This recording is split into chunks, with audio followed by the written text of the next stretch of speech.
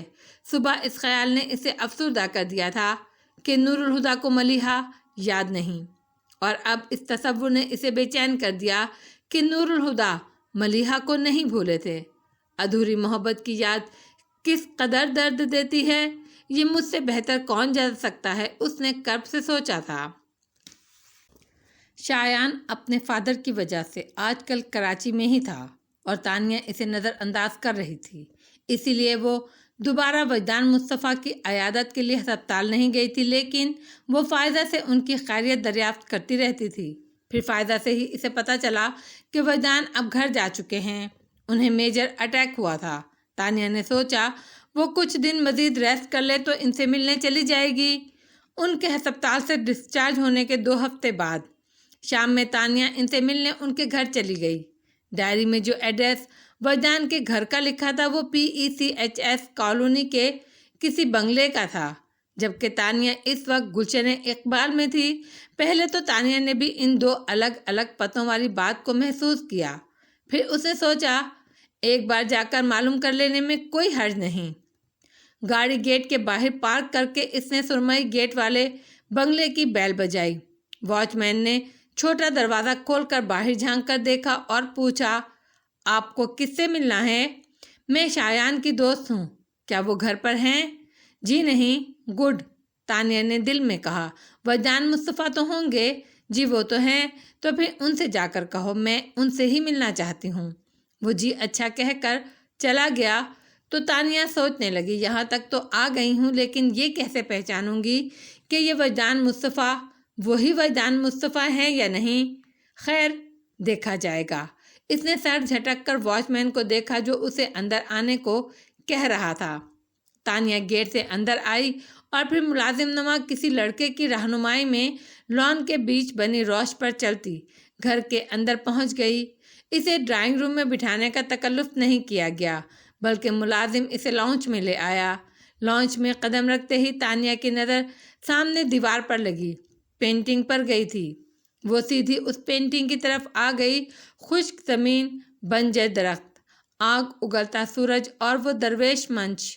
خوشی سے بے قابو ہوتی تانیہ نے کیپشن پڑھا، عشق آتش۔ یہ وہی پینٹنگ ہے، اوہ میرے خدایا، اس کا مطلب ہے میرا اندازہ ٹھیک تھا۔ ملازم اسے چھوڑ کر جا چکا تھا اور وہ بچوں کی طرح خوش ہوتی لاؤنج کے صوفے پر آ بیٹھی، لیکن اسے فوراً ہی اٹھ جانا پڑا۔ پینٹنگ دیکھنے کے چکر میں اس نے اور کسی طرف دیکھا ہی نہیں تھا، مگر جب اس کی نظر لاؤنج کی دیوار پر لگی تصویر پر پڑی، وہ چونکتی ہوئی دیوار کے سامنے آ کھڑی ہوئی۔ اس نے جیسے یقین کرنے کے لیے فریم کے شیشوں کو انگلی سے چھوا۔ یہ 100% ملیحہ فاروقی کی تصویر ہے، اس نے کہتے ہوئے غور سے اس تصویر کو دیکھا۔ کالی ساڑی میں ملبوس ملیحہ ایک ہاتھ کھلے بالوں میں الجھائے بے نیازی سے سامنے کی طرف دیکھ رہی تھی۔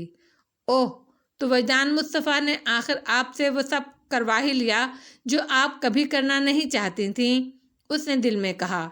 السلام علیکم، بھاری مگر پرکشش مردانہ آواز پر تانیہ نے گھوم کر دیکھا۔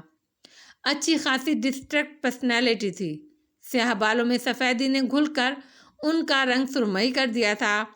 سیاہ آنکھوں کی چمک جس نے کبھی ملیحہ کی آنکھوں کو خیرہ کیا تھا اب بجھ چکی تھی، مگر ان کی کشش تانیہ نے اتنے فاصلے کے باوجود محسوس کی تھی۔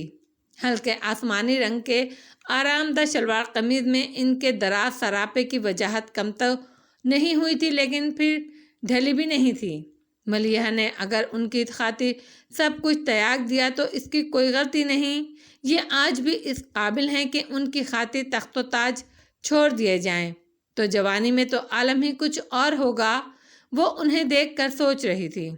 وجدان اس کی محویت کو محسوس کر کے ہلکا سا مسکرائے اور کہا، بیٹا اگر تمہارا تھیسس مکمل ہو چکا ہو تو بیٹھ جاؤ۔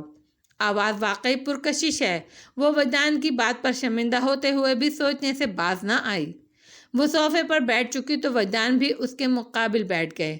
سوری انکل، اس نے بات شروع کرتے ہوئے کہنا شروع کیا، اصل میں حیران ہو رہی تھی، آپ میں اور شایان میں ذرا بھی مماثلت نہیں ہے، حالانکہ اس کے بالوں اور آنکھوں کا رنگ بھی آپ ہی کی طرح بلیک ہے، مگر وہ آپ سے کافی الگ دکھتا ہے۔ وہ مسکرائے اور پوچھا، کیا نام ہے تمہارا؟ تانیہ۔ اس نے جان بوجھ کر اپنے نام کا دوسرا حصہ نہیں بتایا۔ تانیہ بیٹے، چہروں میں مشابہت تلاش کرنا تو بس نظروں کا ایک مشغلہ ہی ہے۔ اب دیکھو، تم میں تو کسی کی مشابہت نہیں، پھر بھی تمہیں دیکھ کر کوئی یاد آ گیا تھا۔ ملیحہ فاروقی، اس کا انداز جتاتا ہوا تھا۔ وجدان بھی محسوس کیے بنا نہ رہ سکے۔ کیا کہا؟ ملیحہ فاروقی؟ اس بار اس کا انداز نارمل ہی تھا۔ یہ ملیحہ فاروقی ہے نا؟ اس نے تصویر کی طرف اشارہ کر کے کہا۔ شایان کی والدہ اور آپ کی مسز؟ ہاں، یہ ملیحہ ہی ہیں، انہوں نے آہستہ آواز میں کہا۔ مگر تم نے کیسے پہچانا؟ میں نے شایان کے پاس ان کی تصویر دیکھی تھی۔ اب وہ اطمینان سے جھوٹ بول رہی تھی۔ تم شایان سے ملنے آئی ہوگی؟ ایکچولی تو میں آپ سے ملنے آئی تھی، سوچا آپ کی طبیعت کے ساتھ آپ کے دل کا حال بھی معلوم کر لوں۔ دل کا حال کیا بتاؤں؟ زمانے بیت گئے، اب تو یہ خبر بھی نہیں ہوتی کہ سینے میں دل ہے بھی یا نہیں۔ وہ بہت لائٹ سے انداز میں بات کر رہے تھے، مگر تانیہ کو ان کے ہر انداز میں غیر معمولی پن محسوس ہو رہا تھا۔ ان کی شخصیت میں ایک ٹھہراؤ سا تھا، بالکل ایسا جیسے طوفان گزر جانے کے بعد ساحل بہت خاموش، بہت شانت لگنے لگتا ہے۔ ملازم ٹرالی گھسیٹتا ہوا اندر آیا۔ وجدان نے ٹرالی اپنے سامنے رکوا کر ملازم کو جانے کا اشارہ کیا اور خود چائے بنانے کے لیے پیالیاں سیدھی کرنے لگے۔ چائے میں بناؤں گی انکل، تانیہ نے کہا اور اٹھ کر ان کے پاس سنگل صوفے پر بیٹھ کر چائے بنانے لگی۔ وجدان خاموشی سے اسے چائے بناتے دیکھنے لگے۔ چائے بنا کر تانیہ نے ایک کپ ان کو تھمایا، دوسرا اپنے ہاتھ میں لے کر صوفے پر پیچھے ہو کر بیٹھتی گھونٹ بھر کر بولی، آنٹی بھی کیا شایان کے ساتھ گئی ہیں؟ مجھے آئے کافی دیر ہو چکی ہے مگر وہ نظر نہیں آ رہی۔ شایان نے تمہیں نہیں بتایا؟ ان کے استفسار پر حیران ہوتی تانیہ نے کہا، کیا نہیں بتایا؟ وجدان ایک پل کو رکے، پھر اسے دیکھ کر بولے، ملیحہ کا انتقال ہو چکا ہے۔ کیا؟ ایک دم اس کے منہ سے نکلا۔ حیرت کے شدید جھٹکے سے چائے کپ سے چھلک کر اس کے کپڑوں پر گر گئی۔ اس نے فوراً کپ سائیڈ میں رکھا اور کپڑے جھاڑنے لگی۔ وجدان نے کچھ ٹیشو پیپر نکال کر اس کی طرف بڑھائے، ان سے صاف کر لو۔ تانیہ نے ٹیشو پیپر پکڑ تو لیے، مگر کپڑے صاف کرنے کا اسے ہوش نہیں رہا۔ یہ کیا ہو گیا؟ وہ کیوں مر گئی؟ میں تو اس سے ملنے کی خوشی میں یہاں تک آئی تھی، ایسا تو میں نے سوچا ہی نہیں۔ وہ سکتے کے عالم میں تھی، جیسے کسی بے حد عزیز ہستی کی موت کی خبر ملی ہو۔ تانیہ کو خود بھی یہ محسوس کر کے حیرت ہوئی کہ اسے اس خبر پر صدمہ ہوا۔ اس نے اپنا نچلا ہونٹ دبائے رکھا تھا، ورنہ شاید وہ رو پڑتی۔ اسے خود بھی نہیں پتا تھا کہ ملیحہ کے اتنے قریب آ چکی تھی۔ اس کا دھواں دھواں سا چہرہ دیکھ کر وجدان فکر مند سے ہو گئے۔ کنٹرول یور سیلف بیٹا، انہوں نے کہا اور اٹھ کر اس کے پاس آ گئے۔ اس کے سر پر ہاتھ رکھ کر اسے ریلیکس کرنے لگے۔ مجھے اندازہ نہیں تھا کہ تم اتنی حساس ہو۔ وہ نرمی سے اس کا سر تھپک رہے تھے۔ تانیہ نے بھی خود کو ریلیکس کرنے کے لیے گہرے گہرے سانس لیے، پھر وجدان کی کلائی پر ہاتھ رکھ کر بولی، بیٹھ جائیے انکل، میں اب ٹھیک ہوں، آپ پریشان نہ ہوں۔ بیٹھنے کے بجائے وجدان نے ٹیبل پر رکھے جگ سے گلاس میں پانی ڈال کر اسے دیا۔ تانیہ نے گلاس تو تھام لیا مگر ہونٹوں تک لے جانے کی زحمت نہیں کی۔ وجدان واپس اپنی جگہ بیٹھ چکے تھے۔ تانیہ نے پلکیں اٹھا کر انہیں دیکھا اور کہا، آئی ایم سوری انکل، میں نے آپ کو پریشان کر دیا۔ پریشان تو کیا تم نے، مگر اس میں سوری کہنے والی کیا بات ہے؟ بات تو ہے، انجانے میں ہی صحیح، پر میں نے آپ کو آپ کا دکھ یاد دلا دیا۔ دکھ اور زندگی کا ساتھ بہت گہرا ہے تانیہ، جتنا بھی بچ کر چلو یہ سامنے آ ہی جاتے ہیں، بھلا انہیں کوئی بھول کیسے سکتا ہے؟ تانیہ نے دیکھا وہ ہاتھ پھیلا کر جانے اپنے ہاتھوں کی لکیروں میں کیا ڈھونڈنے لگے تھے۔ انکل، اس نے وجدان کو پکارا۔ وجدان نے اس کی طرف دیکھا۔ ملیحہ آنٹی کی ڈیتھ کو کتنا عرصہ ہو چکا ہے؟ 27 سال۔ اپنے ہاتھ کو سمیٹ کر مٹھی بناتے اپنے ماتھے سے ٹکا کر بولتے وہ ایک پل کو بے چین ہوئے۔ 27 سال گزر گئے، تانیہ نے دل میں کہا، پھر زبان سے بولی، شایان تو اس وقت بہت چھوٹا ہوگا۔ ہاں، وہ اپنے آپ سے چونکے، پھر اس کے لفظوں پر دھیان دے کر کہا، شایان کی پیدائش اور ملیحہ کی وفات ایک ہی دن ہوئی تھی۔ تانیہ کو سچ مچ اپنے سامنے بیٹھے شخص پر ترس آنے لگا تھا۔ انکل اب میں چلتی ہوں۔ وہ گلاس رکھ کر اٹھ کر کھڑی ہوئی۔ وہ آئی تو انکشافات سننے کے لیے تھی، پر جو انکشاف سنا تھا اس نے تانیہ کے دل اور دماغ کو ہلا کر رکھ دیا تھا۔ وجدان نے سر اٹھا کر اسے دیکھا، پھر اسے باہر تک چھوڑنے کے لیے اٹھ کھڑے ہوئے۔ وہ دونوں باہر نکلے ہی تھے کہ ایک گاڑی پورچ میں آ کر رکی اور شایان ڈرائیونگ سیٹ کا دروازہ کھول کر اترتا حیرت سے بولا، تانیہ تم کب آئیں؟ کافی دیر ہو گئی۔ کافی دیر ہو گئی مگر اب چلوں گی، اللہ حافظ۔ وہ کہہ کر روک نہ لے کہیں اسے اس خیال سے جلدی سے بول کر تیزی سے چلتی گیٹ سے باہر آ گئی اور اپنی گاڑی اسٹارٹ کر کے وہ کسی طرف دیکھے بنا سیدھی نکل گئی۔ شایان گاڑی کا دروازہ کھولے ابھی تک گیٹ کی طرف ہی دیکھ رہا تھا۔ وجدان بہت غور سے اس کے چہرے کو دیکھ رہے تھے۔ پاس آ کر انہوں نے شایان کے کاندھے پر ہاتھ رکھ کر اسے متوجہ کیا۔ کیا بات ہے برخوردار؟ شایان نے چونک کر انہیں دیکھا اور یوں ہی ہنس دیا، پھر پوچھنے لگا، آپ کو تانیہ کیسی لگی؟ وہ سوچنے لگے، اچھی ہے مگر کچھ جذباتی سی ہے، لیکن کیا فرق پڑتا ہے؟ کون سا میرا بیٹا جذبات میں کسی سے پیچھے ہے؟ ابو ان کے ہنسنے پر جز بز ہوتے اس نے کار کا دروازہ بند کیا، پھر وجدان کے شانوں پر بازو پھیلائے اندر آ گیا۔ انہیں ان کے بیڈ روم میں چھوڑ کر وہ چینج کرنے کے لیے اپنے روم میں جانے لگا تو وجدان نے اسے روکا۔ میرے پاس آ کر بیٹھو۔ وہ نزدیک ہی کارپیٹ پر بیٹھ گیا اور سر ان کی گود میں رکھ دیا۔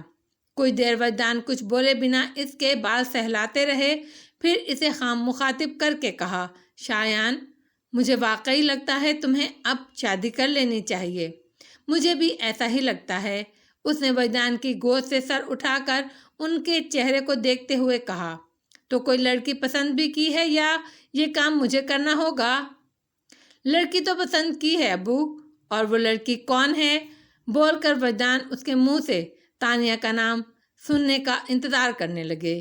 شایان ان کا ہاتھ تھام کر بولا، ابو میں فائزہ سے شادی کرنا چاہتا ہوں، شایان نے کہا اور خاموشی سے کمرے سے باہر آ گیا۔